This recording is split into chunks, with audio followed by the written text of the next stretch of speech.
Good morning to the Honorable Ministers of the Council, members of the media, online viewers, radio stations via St. Martin Gov Radio 107.9 FM, and other radio stations. I am Charity Dunker, and welcome to the live Council of Ministers press briefing for today, Wednesday, May 15, 2019. At this time, I'd like to invite the Prime Minister and the Minister of General Affairs, the Honorable Leona Romeo Marlin, to address you.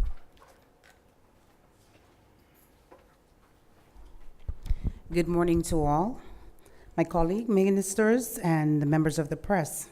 Good morning, St. Martin. In the news related to St. Martin's ongoing recovery, or road to recovery, I am pleased to announce that a high-level delegation of World Bank members led by Mr. Axel van Trotstenberg, the World Bank Regional Vice President, will visit St. Martin from May 16th to the 17th. Accompanying him in the delegation will be Ms. Tassine Sayed, the Director of Caribbean, Latin America, and the Caribbean region, Mr. Federico Bacelli, Senior Operations Officer, and Ms. Michelle, Program Manager, will be accompanying the Vice President. This will be Mr. Van Trostenberg's first official visit to St. Martin after taking charge as Vice President for the Latin America and the Caribbean region. During his visit, Mr. Trostenberg will be discussing priority areas of support under the St. Martin's Trust Fund and implementation progress of the ongoing projects. He will also undertake several project site visits.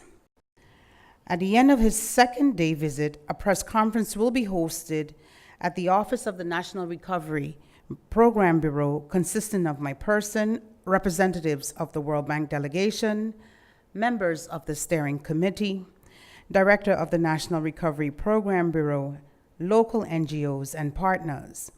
The goal of this press conference is to give the local media the opportunity to ask questions and address any pressing concerns in an open and transparent atmosphere. My second announcement this morning, we're just a few days away from the start of the hurricane season 2019, and I take this opportunity to remind you that it only takes one. So we must do all that we can to be prepared as we face another hurricane season. As the Minister of General Affairs, I am tasked with the responsibility of managing any disaster when the Emergency Operations Center, or EOC, has been activated. Just this week, the members of the EOC met to discuss the current law as it relates to the disaster management and the roles of each person or entity as outlined in the structure of the EOC. I want to publicly thank His Excellency Governor Eugene Holliday, all stakeholders, presenters, and especially the members of the 10 ESF groups that make up the EOC for their positive participation in the workshop on the disaster law, and I look forward to the follow-up sessions as we continue our hurricane preparations. Through this medium, I would like to reassure the people of St. Martin that the Disaster Management Organization is working diligently to ensure that if a disaster should threaten or strike tomorrow, mechanisms are in place to respond and keep you, the citizens and guests, safe and secure. For persons interested in researching the law, please search under the name National Ordinance Rampenbestrijding St. Martin. Currently, there are a number of ongoing activities related to hurricane preparedness. The first being discussions are ongoing with Aruba and Curacao to define the processes that will ensure the delivery of support, whether it may be military, governmental, medical, or civilian support. We will be able to count on external support. Secondly, May 27th to the 28th, UNICEF, in collaboration with the Court of Guardianship, is hosting its second Child Protection in Emergencies workshop. It is important for parents to be prepared before a disaster, just in case the decision is made to evacuate or relocate your child to another country. Proper procedures must be followed to ensure the safe and security of our children. Thirdly, locally on June 22nd, the second Hurricane Expo is being organized to raise the awareness of the public to be properly prepared in the event of a disaster, specifically a hurricane. This year, the plans include a series of 3 to 4 info sessions that will target the district communities, giving persons the opportunity to ask questions to ESF groups, NGOs, and key stakeholders on information provided during the sessions. The fourth is the annual HUREX, or Hurricane Exercise Drill, will take place this year at the end of June, where all the members of the EUC will test their readiness and capacities as response organizations.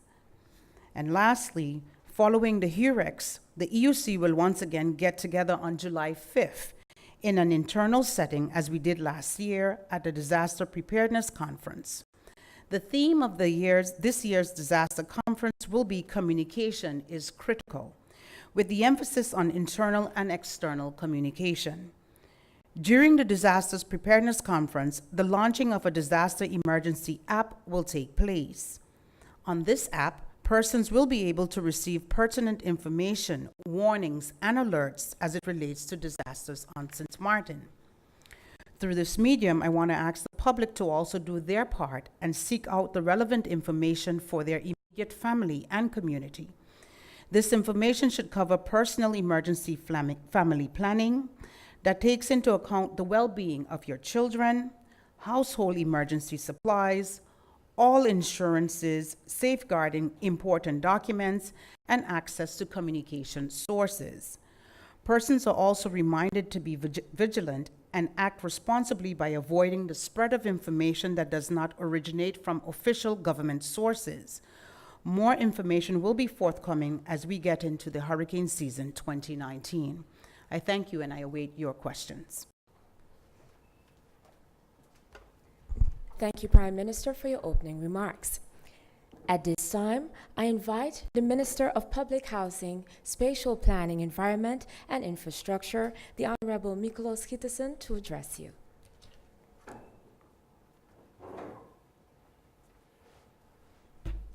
Thank you, Ms. Dunker.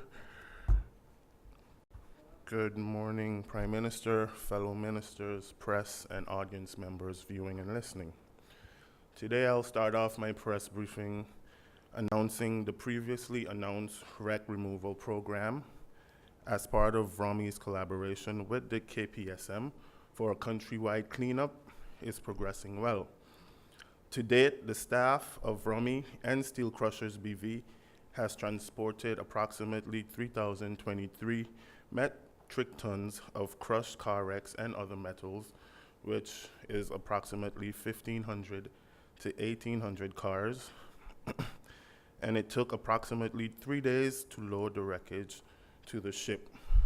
The ship departed yesterday on May 14th and will return in the coming months for another round of removal in our ongoing efforts to clear the roads of unsightly and unsafe car wrecks and other metals that is intended for recycling.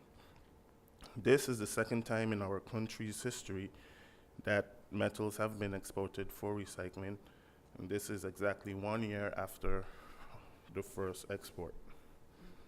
Moving on, in a successful showing of public-private partnership, VROMI alongside St. Martin Concrete opened the new road for Organ Pipe Cactus Drive off of the Arch Road.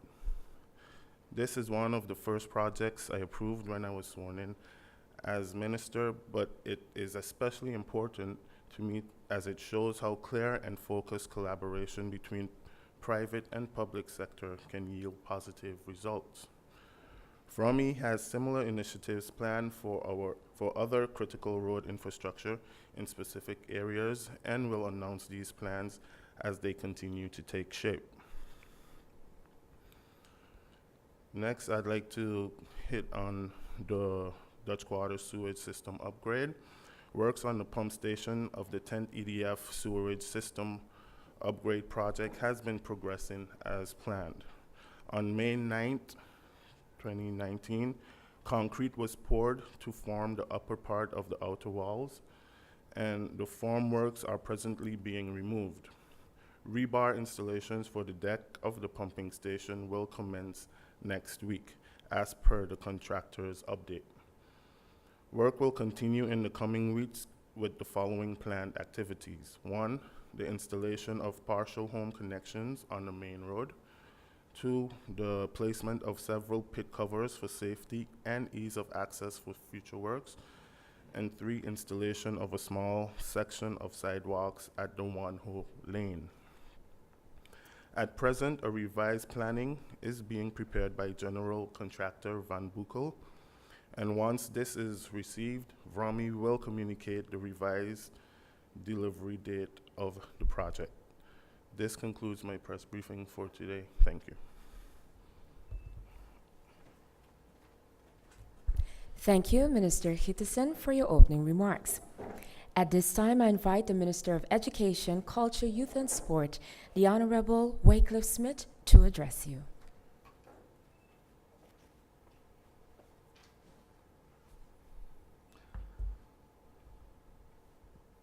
Greetings to all gathered here this morning, Honorable Prime Minister and colleague ministers, the Department of Communications, members of the press, as well as those listening and viewing via radio, television, and social media. Good morning, Sualiga. The International Day of Families is observed on the 15th of May every year.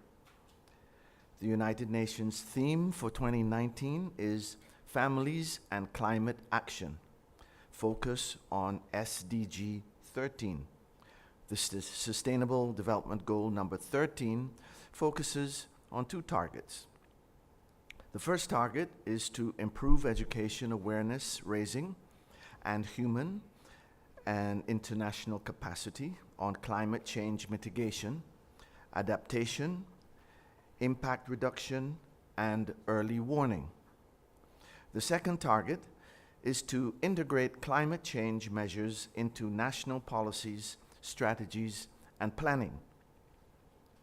As we make plans for national safety and school safety, the family is a core institution in our society that will affect how these plans are executed. Our citizens and our residents respond to circumstances based on the values inculcated at home. Therefore, it is important that parents take the responsibility of teaching their children how to prepare for natural disasters and how to respond during and after such an event. UNICEF has partnered with this ministry in our Too Cool to Loot campaign because parents seem to have passed on the wrong lesson to their children as to what to do in the aftermath of Hurricane Irma. When the family and the society are in sync with their values, our communities will be strong and our people will be resilient. Sualiga will always recover from climate-related adversities when our people are united and focused on rebuilding for a better tomorrow. The Department of Culture will host the first Creative Industries Summer Camp Open House on Saturday, May 25th, 2019 at the John Larmony Center in Phillipsburg from 9 a.m. to 6 p.m. We're calling on all stakeholders such as artists, creatives, cultural organizations and foundations, companies, entrepreneurs, summer camp teachers and volunteers to register with the Department of Culture and exhibit your summer programs and exchange information with interested parents and students. Please visit our Facebook page for more information and to get the form for registration. The deadline for registration is May the 22nd. Here's a notice about vacancies in education. The Division Public Education has vacancies for the academic year 2019-2020. It is our desire to have all positions filled before the start of the school year this August. In our recruitment efforts, the job postings were made on Facebook and we have seen good response thus far. In the first day, 12 applications were received through our Facebook page. I want to encourage others to also submit their letters and their resumes. Send your applications to glendolyn.davis-holiday@stmartingov.org and to minocjs@stmartingov.org. On Saturday, I had the pleasure of joining the Honorable Prime Minister Leona Romeo Marlin and the Minister Plenipotentiary Jorien Wouter for a presentation at Fred Expo in the Netherlands via a video conference. At Fred Expo in the Netherlands, the video conferencing was hosted and moderated by Acting Minister Plenipotentiary Michel Samosol with the assistance of Plenipotentiary Cabinet staffer Carol Voges. Several young St. Martiners present raised questions. One young man also indicated that he was interested in the teaching field. He was referred to the Ministry of Education, Culture, Youth and Sports Facebook page. The government of St. Martin is looking for persons who wish to return home or to relocate to St. Martin to serve this country. Check out the government's webpage for vacancies at www.stmartingov.org, as well as the Facebook page SXM Teach for more details on vacancies in our public schools as well as in our government-subsidized schools. Teaching is a great profession. The impact is far-reaching, and your rewards are never ending. Now, I'd like to say a few things about the miscommunications regarding the national decree on school subsidy and the way schools are subsidized. On the note of hiring teachers for the upcoming school year, there has been some misinformation in the public forum regarding the impact of the allocation of school subsidies and staffing at different schools. For clarity and for transparency, I wish to state briefly that the process of calculating subsidies has not changed for the past 4 academic years. All subsidized schools have been following the same procedure since August 2015. As stakeholders, there have been several meetings between the ministry and the school boards, where the school boards receive the opportunity to voice their opinions and to be a part of this ongoing process, a process which involves the way their schools are subsidized. What does affect the subsidized amount allotted to each school board is the number of students enrolled at the school or institution. If a school increases its student intake, then the calculation is adjusted upwardly to reflect the additional students that were admitted. Likewise, if the student population of a school decreases, this will also be reflected in the final sum as well. In other words, the subsidy calculation is adjusted downwardly to reflect the decrease in the number of students at that school. Each school board, therefore, must budget for expenditure based on their finances. As the competent authority, school boards determine how they run their operations, including human resource staffing and facilities management, the maintenance of the school. The Minister of Education is the competent authority for only the Division of Public Education, which is the school board that runs our public schools. The Minister of Education, Culture, Youth and Sport does not hire or fire teachers or other staff of subsidized schools.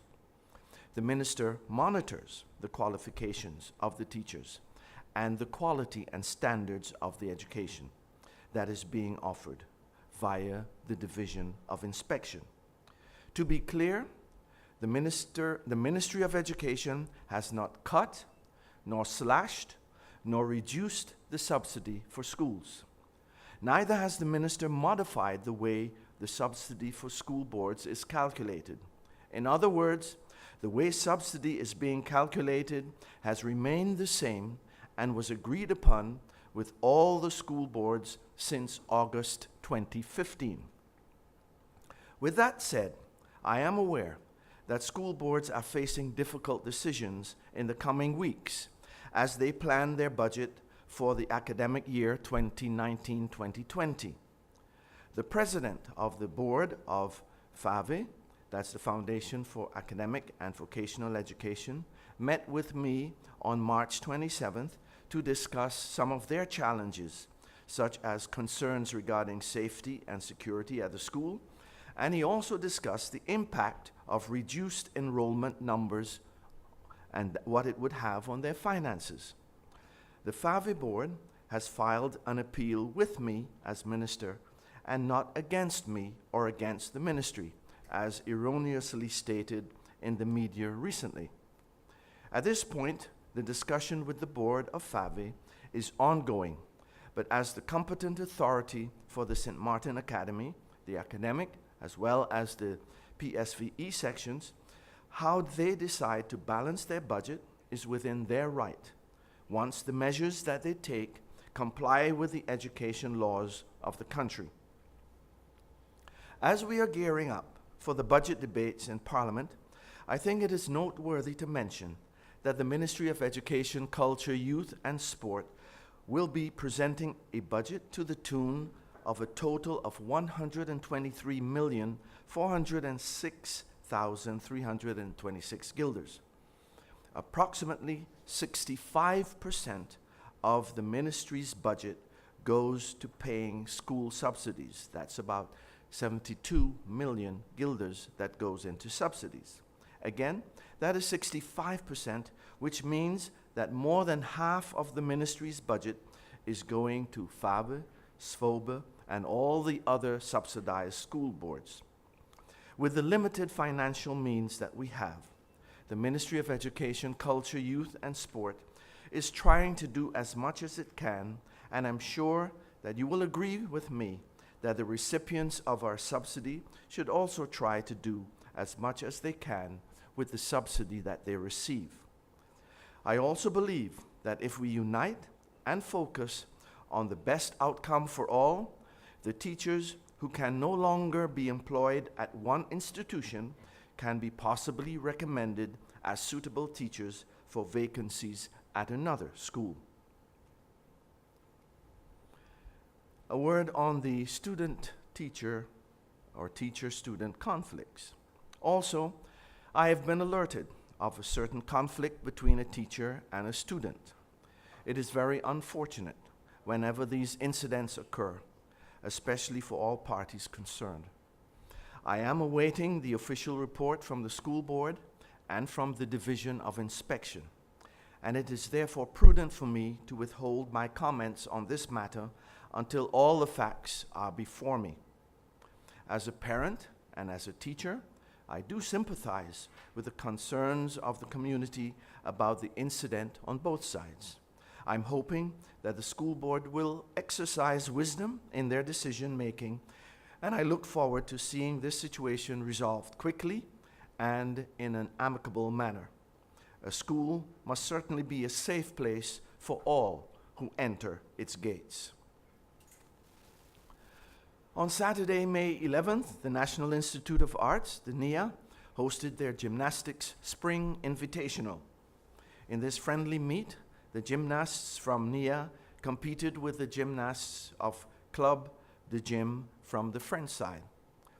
The head of sports department, Jonelle Richardson, and I were present at the event where both boys and girls competed in various age categories and on different events. All gymnasts showed incredibly a lot of talent, and it was a privilege for me to be able to hand out the medals, the trophies, and the certificates to these young and enthusiastic gymnasts. Congratulations to all the athletes and their trainers, and remember, sports matter.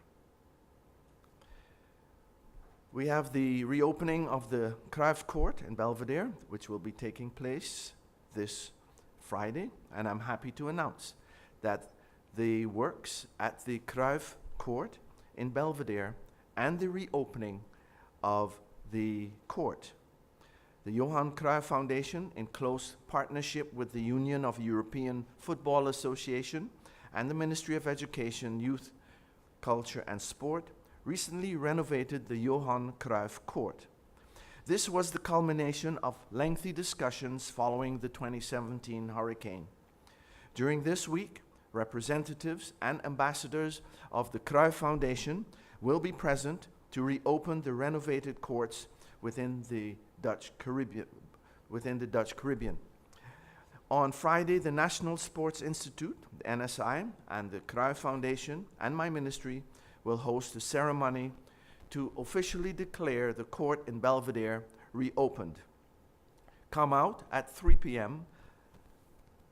because then the opening will take place, and thereafter we will be able to enjoy the games that will be played for the afternoon.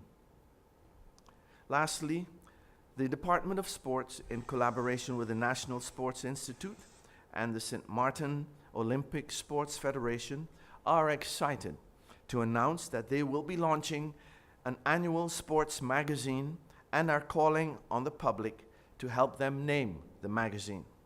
Persons can go to the Department of Sport SXM Facebook page from Friday, May 17th to Friday, May 24th, 2019, to vote for the name that they believe should win.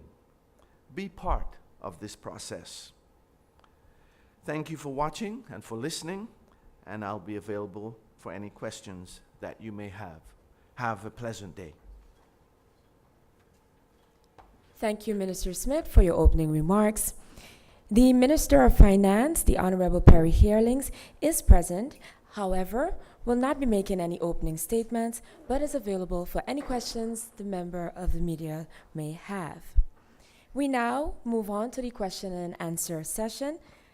Ms. Alita Singh from the Daily Herald, you have the floor. Thank you so much, Charity. Good morning, Prime Minister, the ministers of the Council.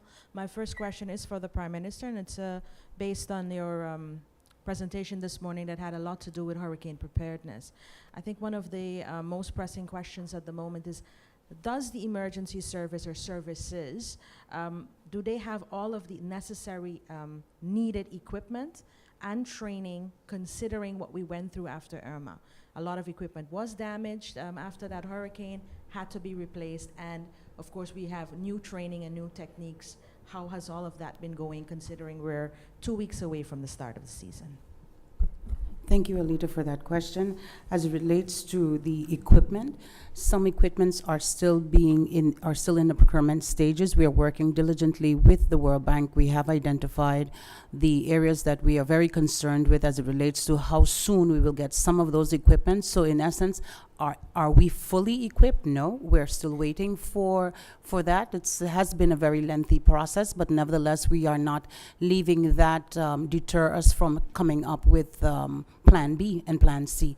In any disaster, not everything goes the way that you want to plan it, but nevertheless, I am very much confident that all parties involved in the ESF groups have contingency plans should some of the equipment not be here in time. Thank you, Prime Minister. Mr. Andrew Dick from the Daily Herald, you have the floor. Yes, good morning to the ministers here present. Prime Minister, concerning the financing of the airport, we haven't received an update for some time. Concerning that, any update as far as the financing is concerned? As it relates to the financing of the airport, I believe the Minister of Finance, he's the one assigned to that specific, so I will turn that over to him. Good morning. Can you repeat the question, please? The financing of the airport, the reconstruction of the terminal building. I know that some talks were going on between the board, also government, and the World Bank. Mm-hmm. So how far is that, those negotiations? The negotiations are going well. As you all know, there is an amount of $100 million earmarked to do the reconstruction. 50 million from the European Investment Bank, 50 million from the World Bank. What we are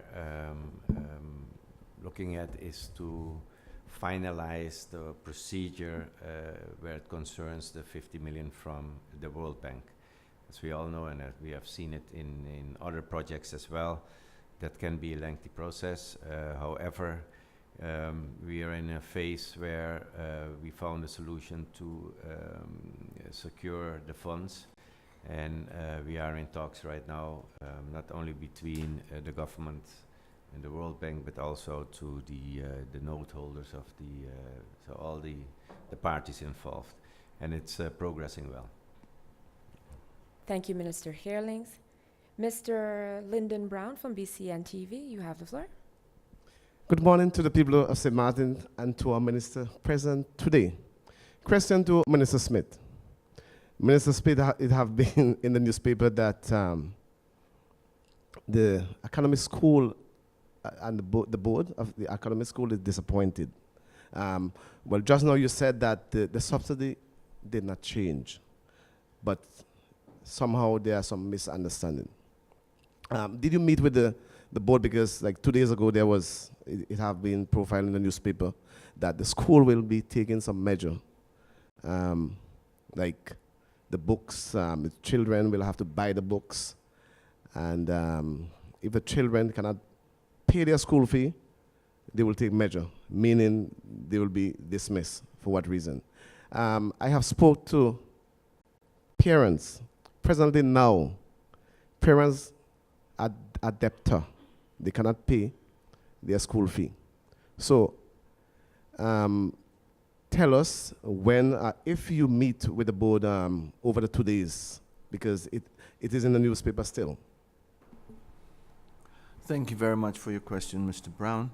As I mentioned in my statement, I met with the chairman of the board on the 27th of March, in which the security and safety of the school were discussed, as well as the financial situation, and that with the decrease of the numbers in the school, that it would mean the subsidy would be decreased. That's how the subsidy is regulated. After that, the school board, they have submitted a letter outlining their concerns, and that letter is being discussed and reviewed by the Department of Education. The school board made an announcement, and as I said, whatever announcements the school board makes, as long as they're in keeping with the educational educational laws, then that would be okay. The school would have to further define to parents how they're going to address the financial issue. They have indicated some measures that they will take. I think that they're working those out, and that parents should wait until the school board gives its final view on these situations. Thank you, Minister Smith. Ms. Alita Singh from the Daily Herald, you have the floor. Thanks again, Charity. My Prime Minister, my question is again for the Prime Minister. It has to do with the utilities company GEBE. That company, I understand, has been offered a grant of $11 million out of the World Bank Trust Fund. What the concern is at the moment is that the similar offer was made to help the airport, and that came with severe conditions from the Dutch government. Has there already been conditions that would be attached to this grant that may or may not go to GEBE? The funding for GEBE has already been earmarked. The GB has been, and I believe it was just even last week, I actually called the ad hoc meeting for them to meet with the program bureau to finalize the talks with the World Bank as it relates to ensuring that they get the monies that are earmarked for the water tanks I believe they wanted to replace. And as it relates to conditions, there aren't any specific conditions than normal procurement processes that GB had to follow to ensure that they meet the specifications to get the grant. I believe there were some legal terms that both parties had to discuss and negotiate upon, but that was it. According to me, there were no other extra conditions or extra specifications needed besides what was already discussed with them. Now you're comparing it to the airport. That is a complete different matter with the airport. I believe that that was a different process, but should there be conditions or will there be conditions at this point? The talks with GB has surpassed they have done their due diligence. The World Bank has done their due diligence as it relates to looking at GEBE financials, looking at their structure, looking at the things that are needed in order for them to get access to the 11 million. So when you talk about conditions, the conditions set already in, I believe it was the application to be granted the grant has been met by GEBE, and I believe that they have come to the part where they just have to sign the dotted line once they have clarified and come to an agreement on certain specific legal terms. So I don't see a problem with them getting their monies. Thank you, Prime Minister. Mr. Lyndon Brown from BCN TV, you have the floor. Question to Minister Gittison. Minister Gittison, there is a change in the garbage collection and the crushing and the export of the garbage. There's a benefit, there's a health benefit for St. Martin. Now, what is the financial benefit? Because I understand that these cars will be recycled to some factory overseas. Is there any financial benefit for St. Martin, these old wrecks and iron leaving our shores? Thank you for the question, Mr. Brown. There is no financial benefit, for the country. The only benefit is that the metals itself, the trash that we discard, is being recycled. It is the company Steel Crushers BV that bears the cost, that's exporting. Government did assist with the transport. That's the only thing that VROMI did. We provided the 9 trucks that transported the metals to the harbor. So that was the country's contribution, but it's the company Steel Crushers BV that bears the cost in exporting these metals to Rotterdam. Thank you. Thank you, Minister Gittison. Ms. Alita Singh, you have the floor from Daily Herald. Thank you again, Charity. Going back to the topic of the airport, a board member had to be appointed on behalf of the Dutch government. Can you give an update on that process? And included to that is that the current board members needed to be screened by the VDSM. How is that process going? I can state that indeed you're correct, and the process is ongoing. The Council of Ministers have received the surveys from all parties, and just as indicated before in other press briefings, everyone will be screened by our VDSM. So once everything is in place, that process will continue. Okay. Thank you, Prime Minister. Mr. Lyndon Brown, you have the floor. Question to the Prime Minister. Prime Minister, we are close to the hurricane season again. What are the preparations in place in case we may get a serious hurricane like Hurricane Irma? Thank you, Lyndon, for that question. Again, the EOC has met recently, I believe May 13th. Today is what, the 15th? Yep. 2 days ago. And we have already started our preparations in discussing for this upcoming hurricane season. The first thing we've started is looking at the legislation, and we will continue with other sessions. We have, as I indicated in my press briefing, we have planned activities. I named out June 22nd, July 5th, and various HEREX info sessions that will be taking place. All but all ESF groups have been working diligently and have completed their sub-plans for disasters, and that has been, will be incorporated in the entire disaster management plan. We are busy with looking at areas where in the law that might have to change, because remember, a lot of laws when we came over from 10, we just basically took over some of the laws, but the situation has changed throughout the years, and certain things will have to be changed. So those are the areas that we will be looking at in other info sessions. But in every ESF group in our last meeting has indicated, have given their status as to where they are.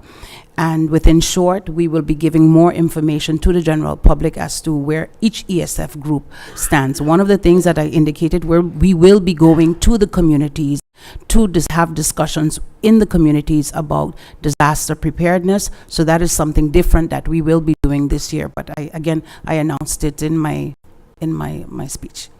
Thank you, Prime Minister. We now enter in our final round of questions. Ms. Alita Singh from the Daily Herald. Floor. Good morning. Thanks again, Charity. My question is for Minister Miklos Gietersen. The road network was severely affected by Hurricane Irma and Hurricane Maria. What is the current situation with upgrading of the road network? And I think an integral part of that is the construction of new roads. And one that has been on the books for a long time has been Link 6. Can you give an update on that as well? Thank you for the question. The road networks, we are now going to continue with the road painting. That had stopped right before the Carnival festivals began. We will continue with the road markings. Road signs are also in the process of being ordered and delivered to the ministry as it goes to Link 6. And I must note that we are working to get the Wege funds, which is like the road funds, established, and that plays an integral part in having ideal roads in the country. But as it goes for Link 6, I did propose the plan to the World Bank. They did review it, and it is looking positive. They did give, Prime Minister just whispered in my ear, steering committee approved it for Link 6 to be constructed. So we still have to work out some fine details with that plan and keep our fingers crossed that it could be a realization as soon as possible. Thank you. Thank you, Minister Gietersen. Mr. Lyndon Brown, you have the Last floor. question to the Minister of Finance. Minister, there was the deliberation and the budget. How it looking like, Minister? Is great hope for St. Martin? I mean, thank you, Mr. Brown. I guess you mean the how the budget is looking. Yes, sir. Okay. Well, as I mentioned yesterday, we have a deficit of 67 million. That in recalculation based on conditions from the or advised by the CFT to the Kingdom Council, that resulted in some conditions that will put our deficit at approximately 71 million guilders.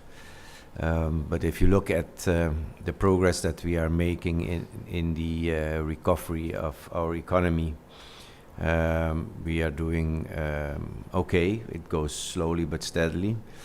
If you look outside, you tend to get the feeling that things are a-okay, but it's not. We're still in a crisis situation. And it is therefore that the Ministry of Finance drafted several plans to make sure that country St. Martin's financial position, financial household, is being on an acceptable level within 3 to 4 years. So as a Minister of Finance, I'm very positive on that outlook, provided, of course, that in essence, and that goes for the whole government. And I want to make this point very clear. To make progress as a country, and whether we are moving fast or slow, we are moving forward. We are moving ahead. But time and space, stability to be able to execute is also of the utmost essence to do so. So we are working at a fast pace at each ministry to make sure that we can work out the plans as fast as possible. But from a financial point of view, if I'm able to execute the vision plans for a healthier financial position of St. Martin, I'm very stamped about that. Kind of give kudos to the people of St. Martin, the business community, but also the government apparatus that somehow find a way to move slowly again, but steadily towards a healthier finance of the country. Thank you. Thank you, Minister Heerlings. And now to wrap up our final round of questions and answer session round, Mr. Andrew Dick Correction from the Daily Herald. You have the floor. Thank you, Charity. Minister Miklos, the stoplights, what's the update on that? A long time we haven't heard about it. Thank you, Andrew, for the question. Yes, the last time we discussed this was probably in March. It was asked when the stoplights would be here, and the answer still stands, July. It is planned that they should be back up running in the month of July. Thank you. Thank you, Minister Hitchison. Honorable Ministers of the Council, also members of the media, online viewers, and radio listeners, this brings us to the end of our live Council of Ministers press briefing for today, Wednesday, May 15, 2019. For video on demand, please be sure to log on to the official government website, which is at stmartingov.org.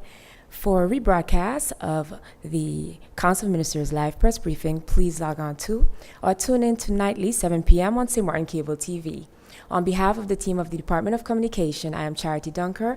I'd like to thank you for tuning in and joining us, and do have a pleasant day further.